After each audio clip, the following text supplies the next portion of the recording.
Yoga, on peut en faire tout petit, tout grand, tout jeune, tout vieux. Voilà, le yoga c'est pour se sentir bien dans son corps et dans sa tête. C'est pour recréer une harmonie avec le corps et l'esprit.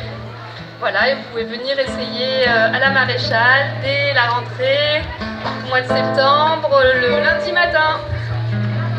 On essaiera. Avec plaisir.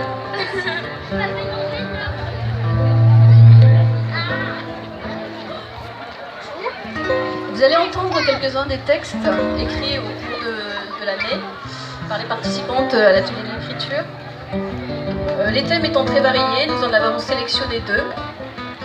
Le premier, ce sont de courtes réflexions sur l'acte d'écrire. Et le deuxième thème, nous avons regroupé des extraits de textes se rapportant à la ville d'Aix. Et ils vont être lus par deux représentantes de l'atelier, Simone et Nicole.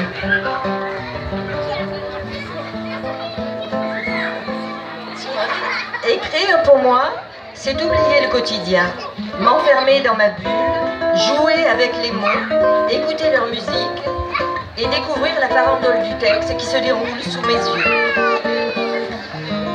Écrire pour moi, c'est se mettre à distance du tourbillon, prendre le temps du mot juste et poser un regard différent sur la vie comme une photo que l'on prendrait avec des mots. C'est observer et s'immerger dans les profondeurs. C'est un acte silencieux et réparateur. Écrire pour moi, c'est pouvoir mettre des mots sur mes sentiments de colère, de joie, d'amour, sans crainte de révéler une vérité. C'est mettre des paroles à des images, laisser vagabonder l'esprit, imaginer une vie meilleure, paisible, voire immortelle. Voici à présent le thème numéro 2. C'est l'itinéraire d'un habitant de la ville d'Aix. Dans ces ruelles ocre, on déambule, on flâne, on imagine, Aix en bobine. Entre ces universités, théâtres, colloques, cinéma et musées, Aix enseigne. Les touristes envient ses habitants, ils aimeraient rester plus longtemps, Aix fascine. Ces clochers rythment le temps, ces fontaines clapotent doucement, Aix murmure. Oiseaux par milliers, concerts variés, cigales cachées, voix d'opéra, Aix enchante. Aux terrasses des cafés, bouteilles de rosé, légumes frais, desserts glacés, Aix se prélasse. Entre ces murs ocre, de la Rome antique à Cézanne, le passé se devine, Aix témoigne. Compliqué pour se loger, difficulté de s'intégrer, nuisances cachées, Aix désenchante. Mais le soir, la vie grouillante, les jeunes se répandent, la fête commence, Aix pétille. C'est ici que je suis née, à la clinique de l'Espérance, transformée aujourd'hui en tribunal, lieu d'espoir devenu lieu de désespoir. C'était l'aube d'un matin d'automne et le Mistral se préparait à rafraîchir le ciel et à faire entendre sa musique. Dans la ville encore silencieuse, les fontaines sonnaient discrètement et les murs, teintés d'ocre, conféraient à la ville un éclat particulier. Ce matin-là, tout doucement, la cité s'est éveillée. Les artisans les plus matinaux nettoyaient à grande eau leurs portions de trottoir et se saluaient jovialement. Leur accent égayait les rues d'une sonorité douce et mélodieuse. Aix était encore une petite ville de province, tranquille, resserrée autour de son centre ancien. À cette époque-là, elle était encerclée de nature. Les bleuets, oui, les bleuets poussaient encore aux alentours. Et les amandiers, cultivés en grand nombre, embellissaient les mois de février. C'est ici que j'ai grandi. La vie était rythmée par les sirènes des usines et des cloches des églises. La campagne alentour était parsemée de petites fermes où prédominait la culture des céréales et l'élevage des moutons. Olives et amandes s'étalaient à profusion sur les marchés. Les mères de famille animaient les rues de leur présence matinale, parcourant de nombreux petits commerces qui peuplaient la vieille ville. Fabriques de calissons, moulins à l'huile, usines d'allumettes, distribuaient travail et activités.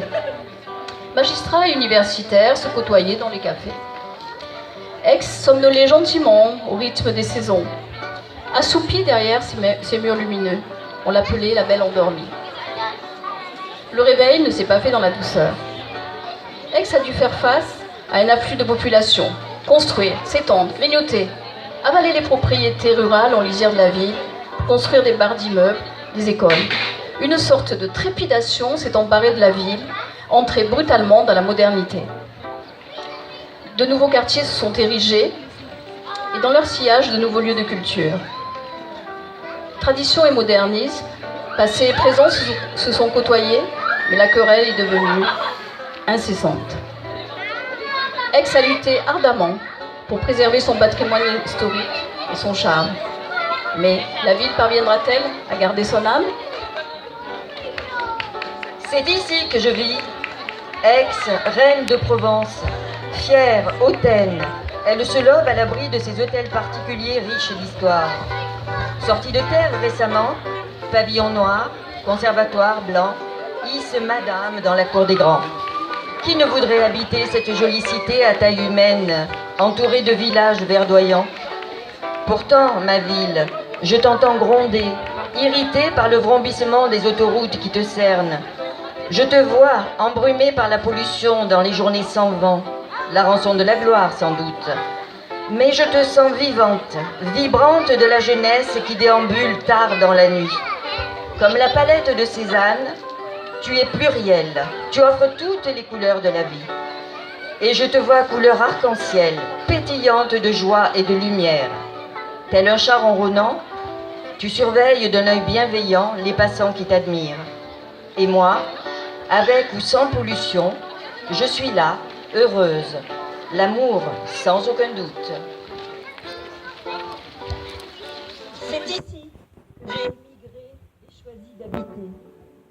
Un coup de cœur pour sa lumière ocre et dorée, pour le charme de ses quartiers, pour cette architecture à taille humaine. Il doit faire bon vivre ici en famille, vivre dans le sud, la Provence, se rapprocher de l'Italie. Un joli rêve allait se réaliser. Et puis la réalité. Pas facile de s'installer dans cette cité bourgeoise, avec ses boutiques et ses loyers élevés. Elle nous oublie parfois, mais tant pis. On restera, on l'aimera, et on y trouvera notre coin de paradis. C'est une poule dodue et maternelle, mais elle ne le sait pas. Nous sommes ses poussins. Nous tournons, nous virons autour d'elle pour capter son regard et nous blottir sous son aile. Mais elle nous ignore souvent. Elle fait sa belle, sa cocotte majestueuse et alanguie. Il faut la prendre comme elle est, branchée et un peu artificielle. Mais on ne se lasse pas de la regarder. C'est une poulette de bonne compagnie. C'est ici que je mourrai. Mes cendres seront éparpillées sur le chemin qui mène des carrières de Bibémus au barrage de Bimont, dans cette terre rougeoyante, si particulière, au pied de la plus belle montagne du monde. La Sainte Victoire, rose dans le soleil couchant, chapeautée de petits nuages blancs, bleue dans la fraîcheur de l'aurore, ou grise et invisible les soirs d'orage. Ainsi, mon âme pourra contempler éternellement la vue éblouissante des vallées qui l'entourent, les parapentistes qui s'élancent et, là-bas, tout au fond, à peine visible, la colline bleutée qui dévale dans la Méditerranée. Passé, présent, futur se querellent joyeusement.